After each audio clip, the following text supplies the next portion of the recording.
Entomologists discover new species of trapjaw ant in Ecuador. That seems, classic taxonomy, somewhat dull, perhaps, not that relevant.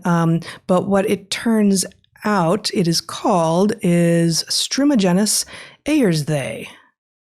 Ayersthei. Sounds like pig Latin. Yeah, it does. And so if we go, actually, I'm just going to go to the actual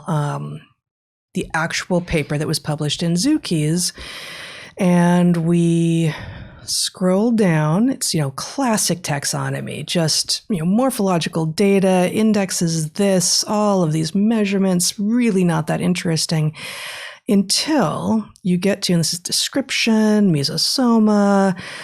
Interestingly, here we have a description of, this is all of the workers. And then when we get to description of the queen and male, unknown. So that's pretty typical, but this is a description of a new species, a species new to Western science, where you find the workers, but it's much harder to find the queen, which is there's one in a colony in most cases, or the males, where very often there just aren't any at the moment. And that, that gets into sort of interesting ant, bee, and wasp eusociality and genetics, which we won't go into now. But right after the queen and male unknown section, we have etymology, which I will read to us if I can make it just a little bit bigger so I can see it. Many cultures have recognized a spectrum of genders between and beyond the binary of male and female. Not a sentence I was expecting in this paper. No. Okay, to continue. However, by following a rule exampled in the International Code of Nomenclature for how to name species after individuals, one might conclude only binary gender assignments possible when assigning new species names derived from Latin. Dubois 2007 provides clarification to this rule, stating that there is no need to amend or Latinize personal names, and therefore no need to assign gender. In contrast to the traditional naming practices that identify individuals as one of two distinct genders, we have chosen a non-Latinized portmanteau, honoring the artist Jeremy Ayers and representing people that do not identify with conventional binary gender assignments. Strumigenus ayersthei. The they recognizes non-binary gender identifiers in order to reflect recent evolution in English pronoun use, they, them, and their, and address a more inclusive and expansive understanding of non-neutral gender identification. It goes on and talks about who this artist and activist was and why. And it turns out, sort of the pièce de résistance in this is that we learn in the acknowledgments that, quote, we thank musician and artist Michael Stipe for contributing to the etymology in honor of a hero to many and a dear friend to those that knew him. So Michael Stipe helped write that etymology description, which, boy, I would have thought, I would have hoped for more from him. Yep. But are we sure that's not an oblique reference to a song or something? Which?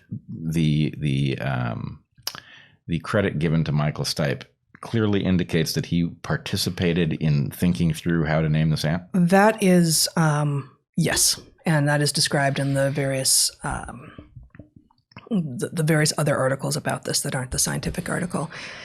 I will point out that the article that they claim finds basically sets the stage for them to name this specific epithet they, in fact, does no such thing. Here we have, again, just super tedious, really, taxonomic literature.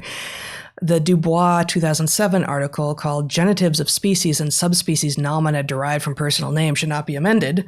This is taxonomy for you guys. Like this is you're really getting into the nitty gritty of how it is that you name things, because there are rules and there are expectations about how you follow them. And from the abstract, Article 31 of the Code allows to form a species or subspecies from a personal name, using a nomen in the genitive case.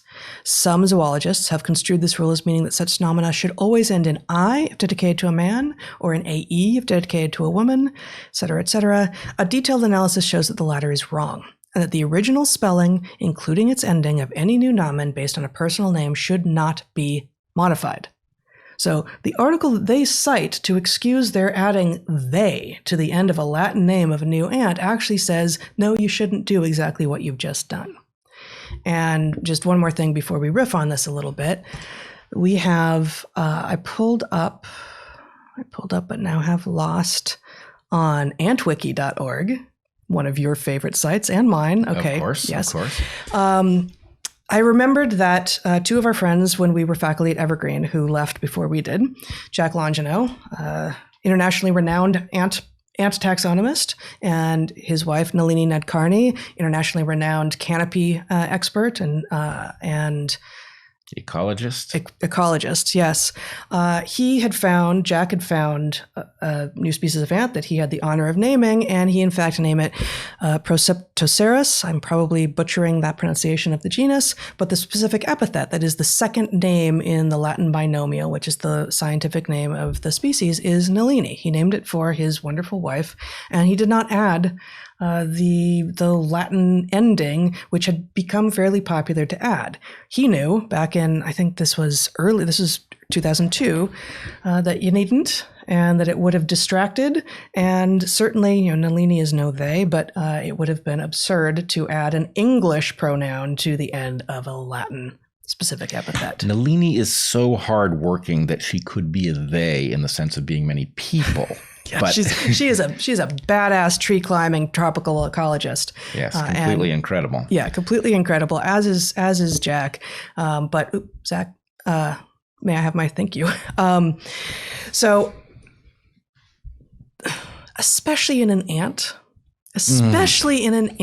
right, where actually the distinction between female and male is so clear that females literally have twice the genome that males do. There's no they in ants. Well, not only that, they didn't find any males, which is not surprising. They probably weren't present at the season that this ant was discovered. But would it have been all right for them to declare some of the ants that they found male on the basis that would have been more, I don't know, equal? I find the sex ratio unfair. Right. What do you mean there's 100% females they found? So for those of you who aren't intimate with ant ecology, when they say workers, it's all females. It's all females. Yeah. So the point is they're making grand claims about biology being non-binary, that they're making absurd claims about the fact that recent evolution of language, well, okay, maybe again with the sociology of epistemology, frankly. Right. And so, okay, if this is evolution, let's be technical here, right? You've got two things going on. You've got noise and maladaptation on one side, and then you've got adaptive changes, which will stick and be augmented over time. Yes. And they have leapt to the conclusion that the absurd embrace of new pronouns, which are not necessary, right? You can be perfectly honoring of trans people with the existing set of pronouns, right? And I mean, I don't think this is even about trans. This is this further nutty, for even nuttier than trans ideology. And right. I'm not saying trans is nutty, but trans ideology is nutty. And this non-binary thing where, well, I don't fit 1950s era gender norms, therefore I'm a they. What the hell? I hope none of us exactly fit 1950s gender norms at this point, and that doesn't make any of us a they. Right. It doesn't make any of us a they, and there's useful information in the pluralness or singularness that is lost. So you're actually degrading the capacity of language to convey things and to... Yes. Yeah. So anyway, there's something so troubling about this. Some, people who on the one hand understand biology well enough to realize that they only have female ants and that's not that surprising, right? For this very... But it's sufficient to make a whole new species because it's fairly common. Because the males are implied, right? We know that they're there. We just didn't see them, right? The males are implied. The males are implied, right? But, the absurdity of this. And, I just think the arrogance of people using the scientific voice and indeed the scientific literature and the scientific form in order to make an absurd and obviously political signal of their own virtue, for which I'm certain that they were heralded by people, right? This is not the place. Right? This is not the place. Not the place, right? If you want to have that discussion about whether or not we should change the language, all right, we can have that discussion. But you're borrowing the scientific literature to pull a fast one. And you're doing so in the context of creatures that, frankly, so predate any of this human absurdity that the idea of sort of imposing it on them as if it's their obligation to broadcast your virtue is just absurd. Yes, it is.